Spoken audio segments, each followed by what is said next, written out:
Hi everyone, in this video I am going to explain about the clinical symptoms and management of poisoning. The lead poisoning, usually it is also termed as plumbism, which is a Latin word. Plumb indicates lead.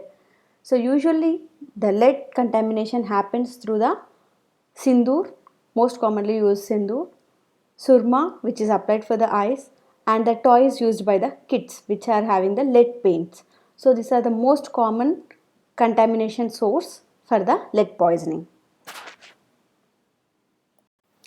Lead, which is one of the commonest metal which is involved in the chronic poisoning condition. So when we have increased levels of lead in our body, we term it as lead poisoning. And lead is having atomic number of 82, which is having silver grayish in color. Coming to the physical appearance and uses of the lead, element lead exists in high lustrous, heavy silver gray metal we have seen in the previous image. It is soft and malleable. It occurs in various colored powders or liquids. It is used in surma preparation, sindoor preparation, and for painting the toys commonly. Coming to the usual fatal dose, lead doesn't cause any acute poisoning condition. It is the most common source for the chronic poisoning condition. So it is not relevant for acute poisoning. Coming to the average lethal dose, it is 10 grams per 70 kg for most of the lead salts, whereas for the tetraethyl lead it is 100 mg per kg, which leads to the death of the patient.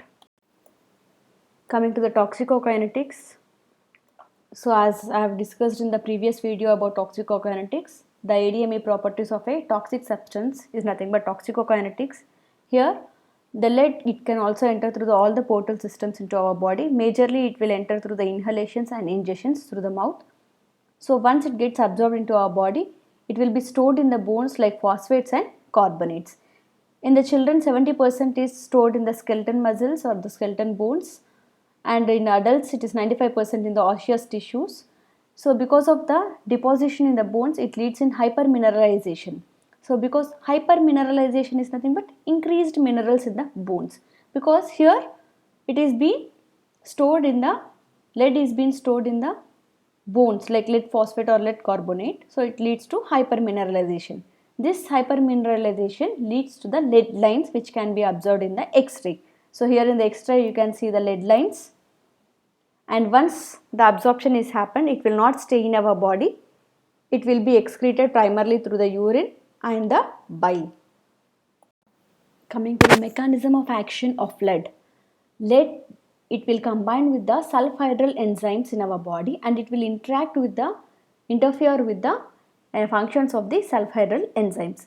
So one of the function is it will inactivate the enzymes which are responsible for heme synthesis. Because of that, the heme production will not happen. If the heme production is not there, a person will have decreased heme condition. Blood levels will be low. It results in anemia. The other condition is it increases hemolysis. Lead increases hemolysis. Lysis indicates breakdown. So we will have the breakdown of our blood cells. So as a result, the immature RBC will be released into the circulation. Then in the CNS, central nervous system, the lead causes the edema. So because of this edema, the nerve conduction will be decreased. The psychomotor activity will be increased. The IQ levels are decreased, which results in the development of behavioral disorders. Coming to the clinical features of the lead poisoning, the first one is acute poisoning. As I told previously, acute poisoning is very rare for the lead. It is the most commonly causing chronic poisoning condition. So in the acute poisoning cases, mostly it is the exacerbation of chronic lead poisoning only. So whenever the lead which is stored in the bones is suddenly released into the bloodstream, it may result in this poisoning condition.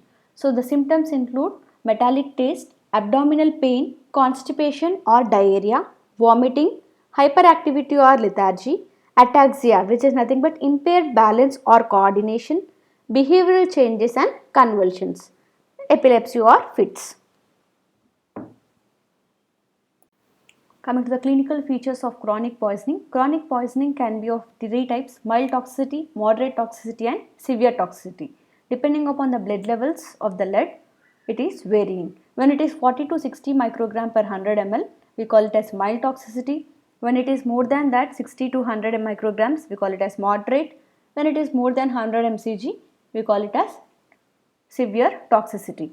So here are the list of clinical features or the symptoms during the chronic poisoning condition: abdominal discomfort, myalgia, pain in the muscles, irritability, headache, diffuse abdominal pain, anorexia, loss of appetite, metallic taste, vomiting, constipation, weight loss, hypertension, food drop or wrist drop, it is indicated with the image over there, and the bluish black lead lines on the gums you can see in the image, and abdominal cramps and lead encephalopathy. All these are the symptoms during the chronic poisoning condition. Coming to the diagnosis, how you can identify whether a person is been having lead poison or not. Usually we will do a screening program.